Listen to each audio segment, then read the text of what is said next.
Market optimism falls. What's next? We start feeling the cracks in market optimism. The bonds extended their rally yesterday after the inflation data in Britain surprised to the downside, but major US indices saw a sharp retreat. A 12% plunge in FedEx, which acts like a gauge of economic activity. The overbought market conditions in major global stock indices and the awareness that a further fall in bond yields weakened the idea of soft landing triggered a much-needed retreat in equity valuations. The British FTSE 100 is fueled by a dovish shift in Bank of England expectations, cheap sterling and returning appetite for energy stocks.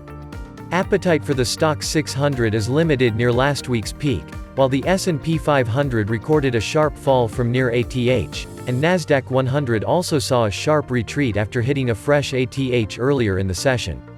European futures are in the red, while US futures are in the green. We know that a further correction in equity valuations is on the cards. We just don't know what the trigger will be. Enjoy while it lasts. Investors could still enjoy a soft US inflation read for November, and the latter could keep the bond rally intact into Xmas. If that's the case, the US dollar will remain under pressure. The latter will allow the euro to extend its gains against the US dollar.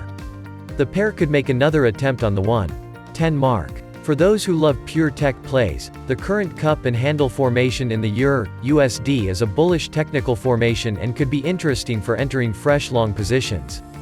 But note that fundamentally, the euro's strength against the US dollar is not perfectly deserved. The strong US economy calls for a hawkish Federal Reserve reaction. The soft European growth and falling inflation call for a dovish European Central Bank stance. But what we see today is the exact opposite. So, if the central bankers and the market come back to their senses, the EUR/USD should not rally above 1.10, but it may take time before the rectification happens. Today's US growth number could remind us that the US economy grew more than 5% in Q3.